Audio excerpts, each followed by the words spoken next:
Bueno, acá tengo en la mano La aventura sobrenatural, de Esther Cross y Bettina González. Trabajaron juntas.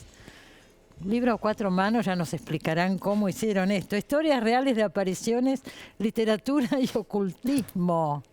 Yo estoy medio impresionada porque hace un par de semanas estuvo acá Claudia Aboaf, que sacó un libro Astrología y Literatura. Y ahora apariciones, ocultismo. ¿Qué es lo que está pasando? Digo, es como una onda, una ola que se viene. ¿Qué pasa? Bueno, ¿pensaron ¿Habrá eso? algo en la época, supongo? ¿Habrá algo en la Igual época? Esther y yo hace rato que veníamos con ganas de escribir algo de esto porque son temas en común entre las dos. Quizás el libro de Claudia va más técnico hacia la astrología. Este no es un libro técnico, No, son para historias. nada, pero son historias sobrenaturales. Dicen ustedes en el libro textualmente: entre 1880 y la Primera Guerra Mundial se dio quizás por última vez en la historia la confluencia de ciencia, espiritismo, ocultismo y magia. Así es. Empecemos por ahí, expliquen un poquito esto.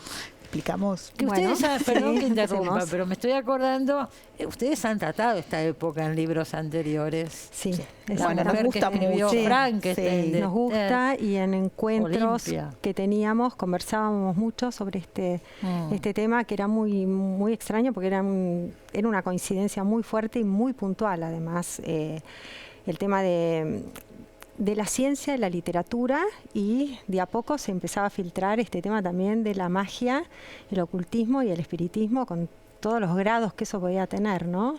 Claro, era como un espíritu de época, ¿no? Tanto los científicos como los artistas y la gente común estaba obsesionada con el tema de la vida en el más allá, Sobrenatural. ¿no?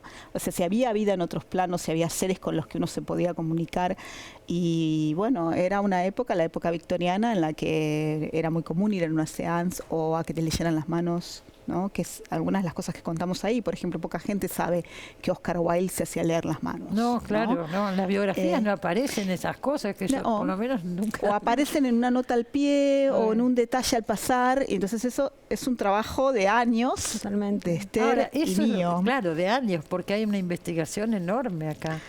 Sí, la verdad que fue así un placer de nerds, ¿no? De algo que nos gustaba mucho. Y además reflotar lo que dice Bettina, ¿no? El lado B de estas biografías canónicas, como si este aspecto de esas vidas, y fue un aspecto muy importante y muy relacionado con la escritura, fuera algo menor, cuando en realidad tuvo mucha importancia. En la vida de ellos. Por supuesto Hablan que de Freud sí. también, por ejemplo. Hablamos de sí, Freud, sí, hablamos sí. de Freud. Freud también tenía este costado. Freud tenía un debate y trataba de tener el ocultismo y lo que él llamaba el espiritualismo y las ciencias ocultas a raya, porque él se tenía que defender de las acusaciones de que el psicoanálisis era poco científico. Y como había una avanzada del ocultismo que lo buscaba para aliarse con él, trataba de marcar límites, pero en ese marcar límites él reconocía que había algo en la época que era muy fuerte y que era esto justamente.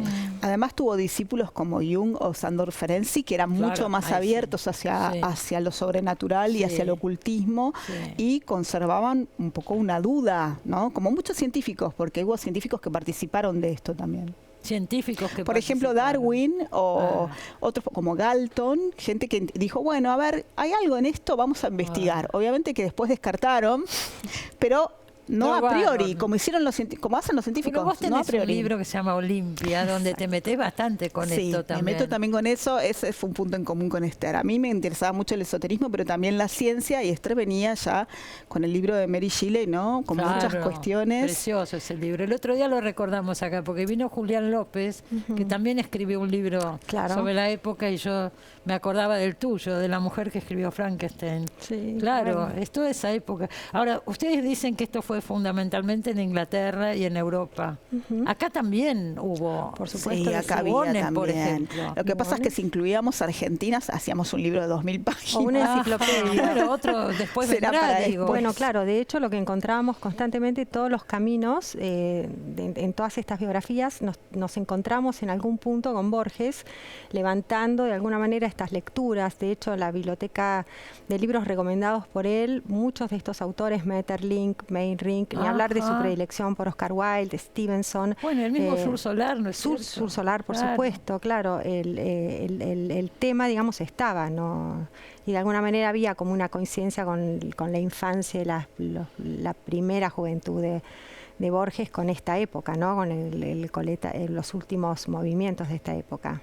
Ustedes le dedican mucho espacio a Oscar Wilde específicamente. Me gustaría hablar un poquito más, porque es un personaje, ahora me entero de este costado esotérico, pero ya él solo, antes de esto, era un personaje que vale la pena, ¿no es cierto?, analizar Fascinante. un poco. Sí. Una de las cosas fascinantes con Oscar Wilde, además de este dato, si querés, de color de que se hace leer las manos, que da Sí. una pequeña superstición, si querés, porque tampoco está probado que decidiera su vida en función de eso, aunque el libro cuenta mucho de lo que él hizo cuando tenía que enfrentar el juicio, Sí, famoso juicio. contra él por indecencia, ¿no?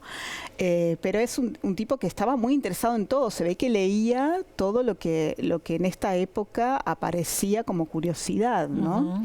Y también aparece en su obra, aparecen cuestiones como la cuarta dimensión, aparecen burlas a la Sociedad de Investigaciones Psíquicas, ¿no? Son cosas que están en la obra también, no solo son parte de la vida. Y después es uno de los fantasmas más populares del Reino Unido. Muchas mediums sostuvieron a lo largo de la historia que podían canalizar el fantasma de Oscar Wilde. Incluso hubo una que sostuvo que le dictó toda una obra que se llama Oscar Wilde desde el Purgatorio, Ajá. ¿no? Así que es interesante, hay todo un capítulo sobre los retornos de Oscar Wilde. Los retornos de Oscar Wilde. ¿Por qué será, no? Ustedes plantean esta época concretamente. Son tendencias que después pasan y con los años pueden volver. Yo no sé si pasan, yo creo que Están siempre. yo creo que uno tiende, lógicamente, cuando mira la historia o lee los libros o trata de marcar épocas en la literatura también, hacer cortes, pero hay continuidades y creo que de hecho lo que vimos también es que de alguna manera, por ejemplo, Yeats, que es junto con Wilde otro de los personajes, escritores, no digo personajes, no sé por qué, porque es no ficción. En realidad esto. son protagonistas. Protagonistas de este del libro. libro, sí. Él retoma el hilo de los prerrafaelistas por los que él sentía nostalgia, que a su vez son enamorados de la Edad Media y que retoman algo también del ocultismo que ellos creían que venía de la Edad Media. O sea que no sé si los hilos se cortan o quizás algo que se ve en algún momento se hunde y sigue sumergido y después aparece de vuelta, ¿no? Sí, porque yo creo que la pregunta por la vida después de la muerte y la comunicación, sí, creo que siempre está y que no perdió vigencia. Stevenson también, ¿no es cierto? Claro. Aparece en el libro. Claro, porque hay toda una sección dedicada a los monstruos, o por lo menos varios monstruos desfilan por las páginas del libro, y Jekyll y Hyde tenían que estar. Es un monstruo decadentista por excelencia, seguro. ¿no? Y hay toda una reflexión que hicimos con Esther y fue muy divertido ese capítulo, de cómo se comparaba la aparición de Jack el Destripador con el libro de Stevenson, Mira, ¿no? con Dr. Jekyll y Mr. Hyde. Sí. Claro. Ahora, ¿cómo se trabaja de a dos? ¿A quién se le ocurrió y le propuso a la otra? ¿Cómo fue? No, Ya veníamos venían en los con encuentros con muchas ganas y 3 días antes de que se decretara la cuarentena por la pandemia nos habíamos encontrado en un bar y fue así como...